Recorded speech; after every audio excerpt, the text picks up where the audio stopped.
What's going on YouTube? WildLion Games here. Real quick, man, please subscribe to this channel if you enjoy the content. Put a lot of work into it, so if you like it, hit subscribe, hit the like button. That'll help me out. Let's get into it. We are back with some Friday gaming news, and we got a couple big updates. The biggest one is actually with Sunday Rivals, a indie football game on Steam, and it just got an official release date.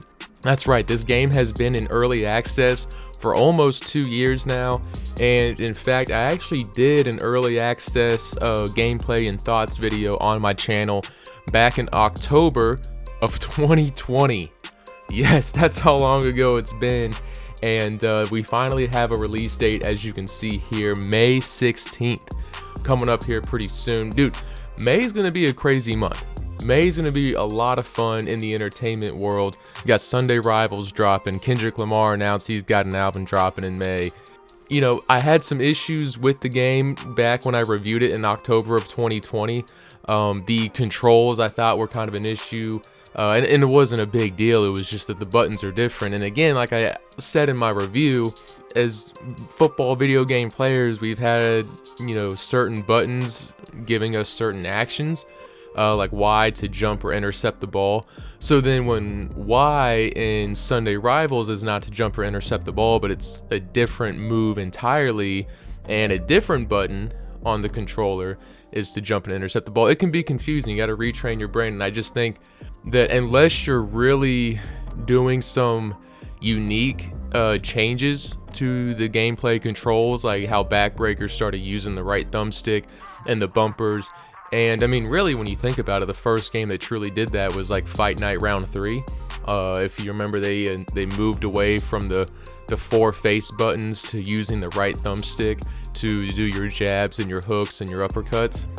And even Skate, you know, for example, where you saw the Tony Hawk games, you always use the buttons, and then Skate came along and you're using the right thumbstick for all your ollies and your jumps and kick flips, you know, all that type of stuff.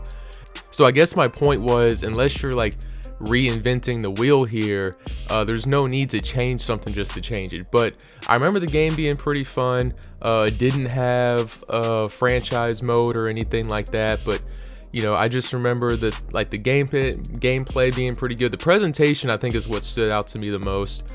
You know, graphically, yeah, it's like that low poly style, but really the shadows and the lighting popped in this game, and that's really important.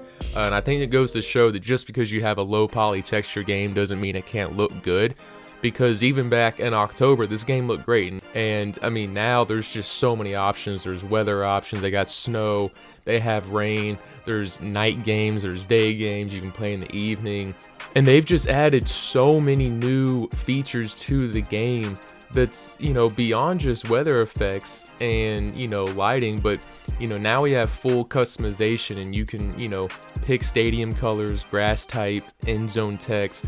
You know, you can choose which playbooks your team are running. Before, you know, everybody was kind of just stuck to like the same like 4 or 5 plays. And there's now a season mode, which lets you take the reins of like a single team and, you know, guide them through the year, and you'll have weekly awards and all that type of stuff. Headhunter's still going to be in there, which is exciting. That was kind of a cool game. It was like a single elimination tournament.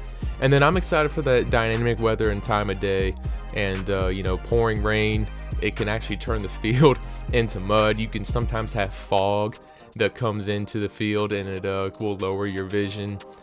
Visually, this game looks great. I'm excited to review it. But yeah, that's the big news. I'm definitely going to review this game when it comes out May 16th. That is the official launch date. It's going to come out at $20. And from what I've seen with all these updates since they last had this game on early access, I think it should be worth the 20 bucks. The next announcement is Axis Football 2023. They are in development right now. They decided to skip a year, which I'm happy. They're always a year behind in their naming. I mean, last year was Axis Football 21, and I guess, I don't know, maybe they decided to catch up in the naming department and move on to 2023. But the bigger news is with Axis Football not just coming out on Steam, but coming to Xbox, PlayStation, and mobile and they are currently working on a version for the Nintendo Switch. So if you're a Nintendo Switch player, that's going to be a new thing, man. You might be seeing Axis Football coming to the Switch this year. And there's going to be a lot of gameplay overhauls. There's some stuff I can't really talk about.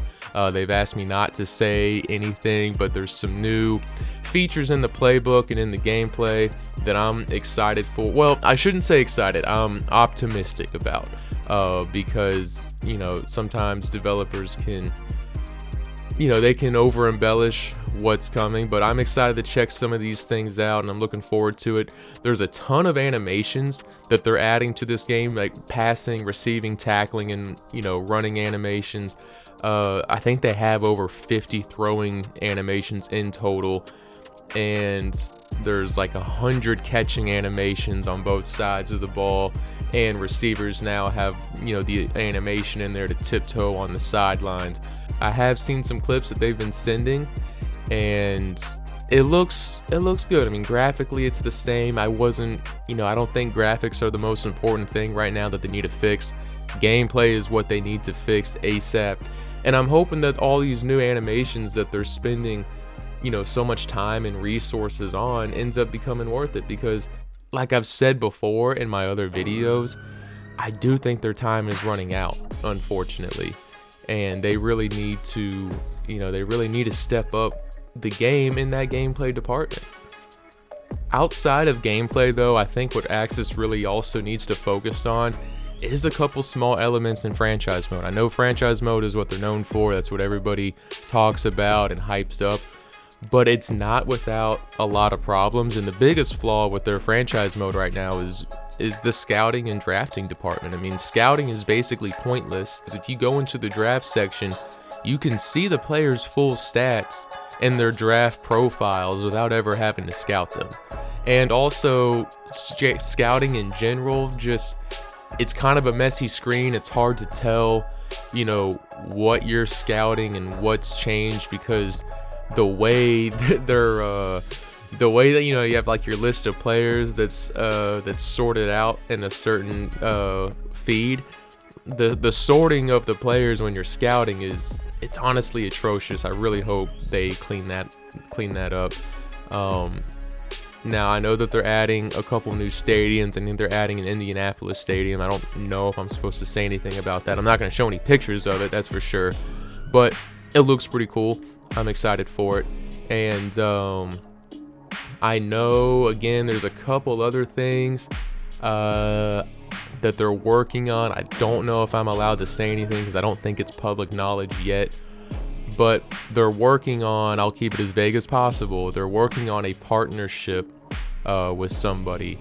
Who knows if it's going to go through. It's not looking super promising. They've just reached out, and you know, well, they're gonna see where things go, but they're at least making the effort, and I like to see that they're making the effort. It's hard to get those types of partnerships with people that you want, but they're making the effort and they're putting themselves out there, which is really dope, and I can appreciate that they're really trying to push that agenda. Yeah, so that's basically it from both games. You know, Axis Football 23 is gonna come out in the fall. Sunday Rivals is coming out here in a few weeks. I'm pumped about that. And that's about it, guys, from the football gaming world. 2K is supposed to be coming out with the game. No one really knows anything. I believe that it's gonna be something. I think it's gonna be like a Lego football game, guys. And I'm not trying to be a Debbie Downer. I just know that 2K, I think, has like a few Lego licenses that they're releasing this year, and we haven't heard any new information on the football game. It's supposed to be an NFL sponsor and not be simulation, so it kind of makes sense that maybe, since it's not supposed to be a sim NFL game, that maybe we're getting like NFL Lego by 2K. We'll see. I don't know. That's just all speculation right there. But what we do know, Sunday Rivals here, May 15th. Axis Football 23 with a slew of new animations. I can't wait to show off gameplay when I'm allowed to. And that's it from me, guys. If you enjoyed this video, please give it a thumbs up. If you want to see more content, hit that subscribe button. And until next time, peace.